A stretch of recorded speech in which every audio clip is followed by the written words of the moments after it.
ଆପଣଙ୍କ ପାଇଁ କୋଉଟା ମୂଲ୍ୟବାନ? ଆପଣମାନଙ୍କର ନିରୀହ ବାପା ମାଙ୍କର ସେଇ ଛଳ ଛଳ ଆଖି, ଯେଉଁ ଆଖି ଖୋଜେ ଆପଣମାନଙ୍କର ସଫଳତା, ନା ସେଇ ସୁନ୍ଦରୀ ଝିଅର ମୁହଁ ଯାହା ପ୍ରେମରେ ପଡ଼ି ଆପଣ ନିଜକୁ ବର୍ବାଦ କରିଦେବାକୁ ଚାହୁଁଛନ୍ତି? ନବୀନ ବାବୁଙ୍କର ହସ ଖୁସିର ପରିବାର, ଘରେ ବାପା ମା ସ୍ତ୍ରୀ ଆଉ 2 ଛୁଆ, ମାସକୁ ଦରମା ପାଆନ୍ତି 60,000 ଟଙ୍କା। ହୋମ୍ ଲୋନ୍ EMI, ପିଲାଙ୍କର ପାଠପଢ଼ା ଖର୍ଚ୍ଚ, ବାପାଙ୍କର ମେଡ଼ିସିନ, ଘରର ସବୁକିଛି ଖର୍ଚ୍ଚ ଗଲା ପରେ ହାତରେ ମାତ୍ର ବଞ୍ଚୁଥିଲା 10,000 ଟଙ୍କା। ଆଉ କିଛି ଦିନ ପରେ ଆସିଲା ଦୀପାବଳି ପର୍ବ। ଘର ସାମ୍ନାରେ ରହୁଥିଲେ ଜଣେ ଭଦ୍ରଲୋକ, ତାଙ୍କ ନାଁ ହେଲା ଅଭିଜିତ ବାବୁ, ଆଉ ସିଏ ଥିଲେ ଜଣେ ବ୍ୟାଙ୍କ ମ୍ୟାନେଜର। ଦୀପାବଳି ଉପଲକ୍ଷେ ସିଏ ତାଙ୍କ ସ୍ତ୍ରୀଙ୍କୁ ଗୋଟେ ନୂଆ କାରଟେ ଗିଫ୍ଟ କଲେ। ଆଉ ଏହା ଦେଖିଲା ପରେ ନବୀନ ବାବୁ ଆଉ ତାଙ୍କ ସ୍ତ୍ରୀ ପୁରା ଜଳିଗଲେ। ଈର୍ଷା ଓ ଅହଙ୍କାର ନିଆଁ ଏମିତି ଜଳିଲା ଯେ ନା ଆଖିରେ ନିଦ ଥିଲା ନା ପେଟରେ ଭୋକ। ବହୁତ କଷ୍ଟେ ମଷ୍ଟେ ରାତି କଟିଲା। ସକାଳୁ ଉଠିକି ମୁହଁ ଧୋଇଲେ, କିନ୍ତୁ ଦାନ୍ତ ସଫା କରିବା ଆଗରୁ ସଫା କରିଦେଲେ ନିଜର ବ୍ୟାଙ୍କ ଆକାଉଣ୍ଟ। ଯାହା ଟଙ୍କା ପଇସା ଥିଲା ଉଠେଇ ନେଲେ, ସୁନା ଗହଣା ବିକିଦେଲେ। ଏବେ ତେଣୁ ଧାର ଉଧାର କରିକି ପହଞ୍ଚିଗଲେ କାର୍ ସୋରୁମ୍ରେ। କ'ଣ ନା ଆମେ ବି ଗୋଟେ କାର୍ କିଣିବୁ। ହେଲେ କ'ଣ, ଯେତେ ଯାହା କଲେ ବି ପାଖରେ ଟଙ୍କା କମ୍ ପଡ଼ିଲା। କିନ୍ତୁ କିଛି ଟେନସନ୍ ନାହିଁ, ଆଖି ବନ୍ଦ କରିକି ଆପ୍ଲାଏ କଲେ ଆଉ ଗୋଟେ ନୂଆ ଲୋନ୍। ଆଉ ବ୍ୟାଙ୍କରେ ବି ଟ୍ରାକ୍ ରେକର୍ଡ ଭଲ ଥିଲା। ବ୍ୟାଙ୍କ ବାଲା ସାଙ୍ଗେ ସାଙ୍ଗେ ଗୋଟେ କାର୍ ଲୋନ୍ଟେ ଦେଇଥିଲେ, ଯାହାର ମାସକୁ EMI ଥିଲା ମାତ୍ର 8,000 ଟଙ୍କା। ବେଶ୍ ହସ ଖୁସିରେ ଦିନ କଟି ଚାଲିଲା। ଦିନେ ସାଙ୍ଗର ବାର୍ଥଡେ ପାର୍ଟିରୁ ଫେରିବା ସମୟରେ ଗାଡ଼ିରେ ତେଲ ସରିଗଲା। ଆଉ ତେଲ ପକାଇବା ସମୟରେ ଜାଣିପାରିଲେ ଆକାଉଣ୍ଟରେ ବାଲାନ୍ସ ମାତ୍ର 200 ଟଙ୍କା। ତରବର ହେଇକି ଅଫିସର ସାଙ୍ଗଠୁ ଧାର ନେଇକି ବିଲ୍ ତ ପେ କରିଦେଲେ, କିନ୍ତୁ ଭୁଲି ପାରିନଥିଲେ ସାଙ୍ଗମାନଙ୍କର ସେଇ ମଜାକିଆ କମେଣ୍ଟ। ଦେଖରେ ନୂଆ ଗାଡ଼ି ନାହିଁ ତେଲ, ଓହ୍ଲେଇ ପଡ଼ିକି ପଛରୁ ଠେଲ, ଆପଣମାନେ ଖୁସି ତ? अबे धक्का मारो बे। अरे मार भाई, अरे धक्का ही मारना, अंधेरे में कुछ और मत मार लेना माँ।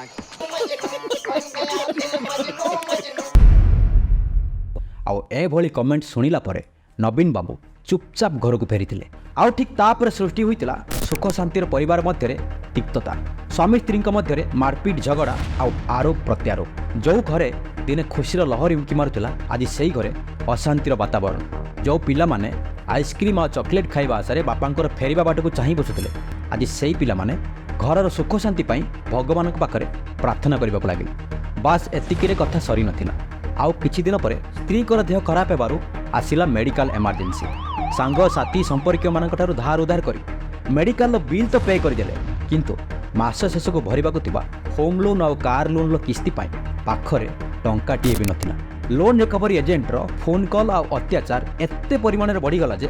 ନବୀନ ବାବୁ ନିରୁପାୟ ହୋଇ ପହଞ୍ଚିଗଲେ ଆଉ ଏକ ନୂଆ ବ୍ୟାଙ୍କରେ ଆଉ ଏକ ନୂଆ ଲୋନ୍ ପାଇଁ। ଯେଉଁ ବ୍ୟାଙ୍କରେ ମ୍ୟାନେଜର ଥିଲେ ସେଇ ଅଭିଜିତ ବାବୁ, ଯାହାଙ୍କ ଉପରେ ଈର୍ଷା ଆଉ କ୍ରୋଧରେ ଜର୍ଜରିତ ହୋଇ ନବୀନ ବାବୁ କିଣିଥିଲେ ନୂଆ କାର୍ ଆଉ ନିଜକୁ ବାନ୍ଧି ଦେଇଥିଲେ ମିଡିଲ କ୍ଲାସର ସେଇ ଅଡୁଆ ଜାଲରେ। जो सवाल बहुत मिडिल क्लास के दबाव से वाकिफ मिडिल क्लास अब मिडिल क्लास के चेहरे पर मुस्कान। ଦେଶ ହଉ କି ବିଦେଶ, ସମାଜର ପ୍ରତ୍ୟେକଟି ଜାଗାରେ ଜାତି ଧର୍ମ ଆଉ କଳାଗୁରା ରଙ୍ଗର ଭେଦଭାବ ପରେ ଆଉ ଗୋଟେ ସବୁଠୁ ବଡ଼ ଜିନିଷ ଥାଏ ମଣିଷକୁ ମାପିବା ପାଇଁ, ତାହା ହେଲା ଟଙ୍କା। ଯାହା ପାଖରେ ଅଧିକ ଟଙ୍କା ସିଏ ହେଲା ଧନୀ, ଆଉ ଯାହା ପାଖରେ କମ୍ ଟଙ୍କା ସିଏ ହେଲା ଗରିବ। ଆମ ଭାରତରେ 142 କୋଟି ଲୋକଙ୍କୁ ଠିକ୍ ଏମିତି 5ଟି ଶ୍ରେଣୀରେ ମପାଯାଇଛି। ଯଦି ଆପଣ ମାସକୁ 2.5 ଲକ୍ଷରୁ ଅଧିକ ଟଙ୍କା ଇନକମ୍ କରୁଛନ୍ତି ତାହେଲେ ଆପଣ ରିଚ୍ ମାନେ ଧନୀ। ଆଉ ଯଦି 60,000ରୁ 2.5 ଲକ୍ଷ ଭିତରେ ଇନକମ୍ କରୁଛନ୍ତି ତାହେଲେ ଆପଣ ଅପର ମିଡିଲ୍ କ୍ଲାସ୍। ଆଉ ଯଦି ଆପଣଙ୍କର ମାସିକ ଇନକମ୍ 21,000ରୁ 60,000 ତାହେଲେ ଆପଣ ମିଡିଲ୍ କ୍ଲାସ୍। ଆଉ ଯଦି 10,000ରୁ 21,000 ଭିତରେ ଇନକମ୍ କରୁଛନ୍ତି ତାହେଲେ ଆପଣ ଲୋୟର କ୍ଲାସ୍। ଆଉ ଯଦି ଆପଣମାନଙ୍କର ମାସକୁ ଇନକମ୍ ମାତ୍ର 3,000ରୁ 10,000 ତାହେଲେ ଆପଣ ପୋଅର୍ ମାନେ ଗରିବ। ୱାର୍ଲଡ ଇନିକ୍ୱାଲିଟି ଡେଟା ଅନୁଯାୟୀ ଯଦି ଆପଣ ମାସରେ 25,000 ଟଙ୍କା ଇନକମ୍ କରୁଛନ୍ତି ତାହେଲେ ଆପଣ ଭାରତରେ 90% ଲୋକମାନଙ୍କ ଠାରୁ ଅଧିକ ଇନକମ୍ କରୁଛନ୍ତି। କିନ୍ତୁ ପିୟୁ ରିସର୍ଚ୍ଚ କହେ ଭାରତରେ ମାତ୍ର 2% ଲୋକ ମିଡିଲ୍ କ୍ଲାସ୍। ଠିକ୍ ସେହି ସମୟରେ ଆମ ଦେଶର ଫାଇନାନ୍ସ ମିନିଷ୍ଟର ଶ୍ରୀମତୀ ନିର୍ମଳା ସୀତାରମଣ, ଯାହାଙ୍କର ମାସିକ ଇନକମ୍ ମିନିମମ୍ 3 ଲକ୍ଷରୁ 5 ଲକ୍ଷ ଟଙ୍କା, ସିଏ ବି ନିଜକୁ ନିଜେ ମିଡିଲ୍ କ୍ଲାସ୍ ବୋଲି କହୁଛନ୍ତି। ତାହେଲେ ଆପଣ ନିଜକୁ କ'ଣ କହୁଛନ୍ତି? मैं भी मिडिल क्लास की हूं, इसीलिए थोड़ा लिबर्टी लेकर के बोलना चाहती हूं। आई identify my self with middle class, so I know. ଯଦି ଆମ ଦେଶର ଫାଇନାନ୍ସ ମିନିଷ୍ଟର ନିଜକୁ ମିଡିଲ୍ କ୍ଲାସ୍ କହୁଛନ୍ତି ତାହେଲେ ଆପଣ ଆଉ ମୋ ଭଳି ଜଣେ ସାଧାରଣ ଲୋକ ନିଜକୁ ନିଜେ କ'ଣ ଭାବନ୍ତି? ରିଚ୍? ଯଦି ଆପଣଙ୍କର ମାସିକ ଇନକମ୍ 2.5 ଲକ୍ଷରୁ ଅଧିକ ତାହେଲେ ଆପଣ ରିଚ୍, ଆପଣ ବହୁତ ବଡ଼ ଲୋକ। ତାହେଲେ କ'ଣ ପୋର୍? ନାଇଁ ମ କ'ଣ ଗୋଟେ ଗରିବ ଶ୍ରେଣୀରେ ଗଣା ହେବ। ତାହେଲେ କ'ଣ ମିଡିଲ୍ କ୍ଲାସ୍? ଆପଣ ଆଉ ମୋ ଭଳି କୋଟି କୋଟି ଲୋକ ନିଜକୁ ନିଜେ मिडिल क्लास बोली भाबंती जेतेबेले जने लोक home loan car loan iPhone लो किस्ती भरिबा पई दामी पैंट शर्ट पिंदी लोन रे नैथिबा कार को चलाई ऑफिस जाए ऑफिस रे मंथली टार्गेट मैनेजर गाड़ी आपको सब सहिला परे निजर मूल्यवान समय बदल रे निजर मालिकर स्वप्न को पूरण करे आ एथिपाई से बहुत परिश्रम करे तापरे भी से लोकटी निजको बहुत रिच आ निजको बहुत बड़ बोली भाबे किंतु आपण जानंती निजको रिच भाबुतबा से ऑफिसर घर को जो लोकटी पेपर दबा पाई जाए वास्तव रे से पेपर वालाटी से ऑफिसर ठारू अधिक धनी हेले केमिति आ ठीक एइटी लुचि रहिछि से माया जाल जो जाल रे फसी जांती नवीन बाबू को भली कोटी कोटी लोक जोटा को इंग्राजी रे कहा जाए द मिडिल क्लास ट्रैप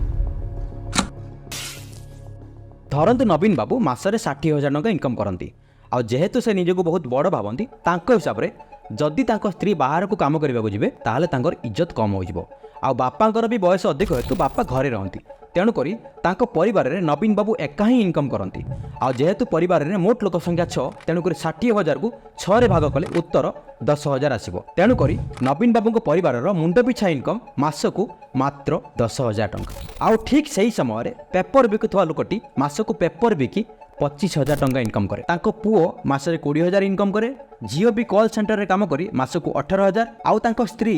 लोक मान घरे रोषे करी मासकू 15,000 आउ तांको बापा माँ 20 ରୁ 25 टी गाय पालती से जहाँ क्षीर आसे ताकू बिक्री करी अति कम रे मासकू 20,000 टଙ୍କା इनकम करती आउ समस्तर इनकम मिसाइला परे तांको फैमिली रो टोटाल इनकम 98,000 टଙ୍କା आउ जेहेतु तांको परिवार रे लोक संख्या 6 तेणुकर 98 रे 6 को भाग कले उत्तर 16 ରୁ 17,000 ता माने पेपर वाला परिवार रो मुंड पिछा इनकम मासकू 16 ରୁ 17,000 टଙ୍କା जेहेतु से परिवारटी निजको बहुत साधारण बोली भावे तेणुकरी ना से लोन रे कार निए ना लोन रे आईफोन निए आउ निजको बड़ देखाइबा पई किछि भी फालतू जिनस किणे ना आउ केवल सेति पई तांको परिवार रो मोट इनकम रो 90% ରୁ अधिक टଙ୍କା सेमाने संचय करती आउ ठीक तार उलटा नवीन बाबू मास शेष में किस्ती भरी भरी पाखरे टंकाटीए भी बंचेना ताहाले आपण माने कहतु प्रकृत में धनी किए निजको रिच भावुवा से ऑफिसर ना पेपर बिकुवा से साधारण लोक किंतु नवीन बाबू भली कोटी कोटी लोक एक कथा को केबे विश्वास करंतिनी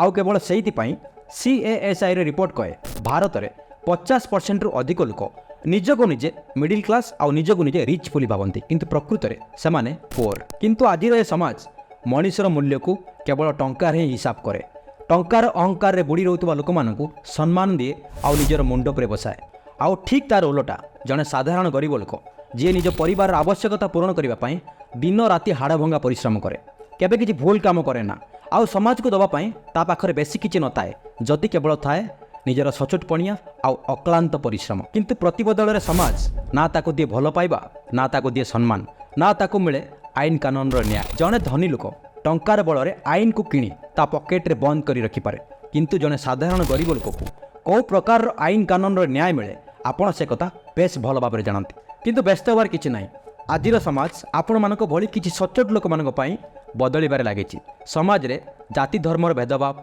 धनी गरीबर पातर अंतर कम होबार लागिछि आउ केवल सेइति पई आपण मानक भली सचोट लोक आर्थिक दृष्टि शक्तिशाली होबा आजिर समाज पई निहाती आवश्यक किंतु यह सहज नुहे Credit Suisse global wealth report अनुसार भारत में केवल 1% लोक मानक पाखरे देशर 40% संपत्ति अच्छी आम देश में टॉप 5% लोक मानक पाखरे दिवा संपत्तिर मूल्य बाकी 95% लोक मानकर संपत्तिर मूल्य ठारू अधिक जदि सहजरे बुझिबे धरंतु आम देशर मोट संपत्ति 100 टଙ୍କା आउ देशर मोट लोक संख्या भी 100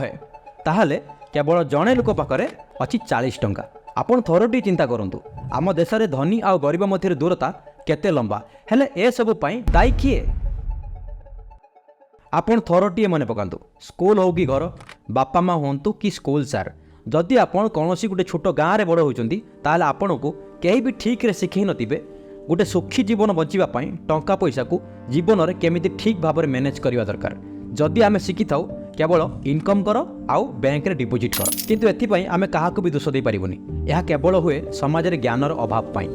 दुनिया रे एमिति कहीं जणे भी मनीष नथिबो जे कि ता मन भितर चाहू नथिबो से धनी हो आउ तार आर्थिक स्थिति टिके मजबूत हो जो मानक पाखरे बहुत टंका अछि सेमानको किछि भी फरक पड़े ना आउ जो मानक पाखरे नाही सेमानकर कोन सेमानक पाखरे केवल गोटिए रास्ता थाए ताहा हला ता छुआ पिलांकर एक उज्जवल भविष्य समाज रे जणे गरीब लोक निज परिवार आवश्यकता को पूरण करने मुंड झाड़ तुंडे मारी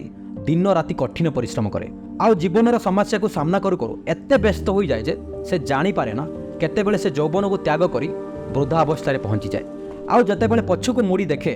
सेतेबेले ता पाखरे ना थाए समय ना थाए शक्ति जदि किछि थाए केवल ता पिला छुआ आउ केवल सेइति पई जने गरीब लोक ता पिला को पाठ पढ़े मनीष करबा पई सबु किछि करे जागा बाड़ी बिके धार उधार करे सोना गहना बिके जेते जहा चेष्टा सबु किछि करे कहीं से जानी थाए आजिर समाज रे जने गरीब लोकर अवस्था कौन से से सब बड़े चेष्टा करे ता पिला को ए गरीबी सीमा रेखारू बाहर को आनिबा पई आउ एते किछि कला परे भी तार स्वप्न अधा रही जाए कहीं देश में मोट लोक संख्या 142 कोटी सेमानक भितर केवल 39% माने 56 कोटी लोक काम करती आउ 56 कोटी लोकंक भितर 82% माने पाखापाखि 46 कोटी लोक दिन मजुरिया माने इनफॉर्मल सेक्टर रे काम करती आउ बाकी 18% माने 10 कोटी लोक फॉर्मल सेक्टर रे काम करती फॉर्मल सेक्टर माने गवर्नमेंट प्राइवेट भल चाकरी सब मिसिकी था सहजरे बुझा गले धरतु देश में मोट लोक संख्या 100 आउ 100 जनक भितर केवल 40 जन लोक काम करती आउ ए 40 जनक भितर 33 जन लोक दिन मजुरिया माने इनफॉर्मल सेक्टर रे काम करती आउ 5 जन लोक प्राइवेट कंपनी रे आउ मात्र 2 जन लोक गवर्नमेंट चाकरी करती पर्सनाल एंड ट्रेनिंग डाटा अनुसार गत 8 वर्ष भितर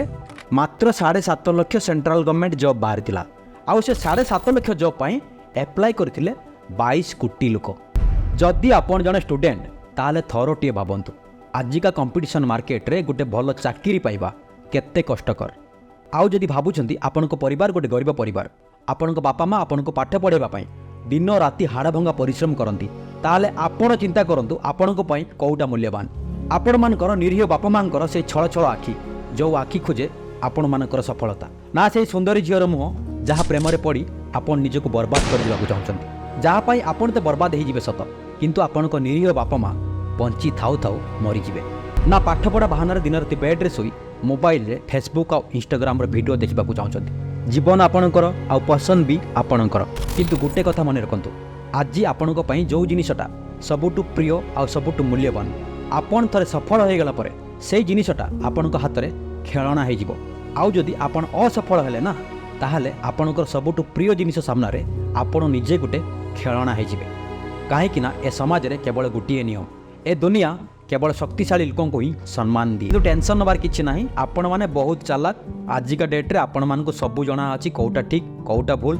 आपण माने एबे भी बहुत भलो करूचंती आपण को भविष्य भी बहुत उज्जवल सेति पई आलतु फालतु रे किछि टेंशन नियंतुनी बिना टेंशन ले आपण को लक्ष्य स्थल को मारी चलंतु ऑल द बेस्ट जदि आपण जणे बापा माँ जणे बड़ भाई किंबा भौणी आउ जदि आपण जणे कहारी भलो सांग जदि आपण को लागुची ए वीडियो द्वारा कहारी किछि भलो होई परिबो ताले निश्चय से लोक सहित ए वीडियो को शेयर करंतु सफलतार रास्ता रे पहुंचबा गले जणे मनीष पाखरे को दुईटा जिनिस थिबा दरकार कमेंट रे निहाती जणेबे काहे कि ना मो भी आपण ठारू किछि शिखिबा को चाहे आपण को मूल्यवान समय दे वीडियो को शेष जाए देखिथिबारु आपण को बहुत बहुत धन्यवाद भलो लागिथिले वीडियो को लाइक करंतु चैनल को सब्सक्राइब करंतु पुणी बहुत जल्दी देखाबो आउ एक नवा वीडियो भगवान आपण को जीवन मंगलमय करंतु जय जगन्नाथ।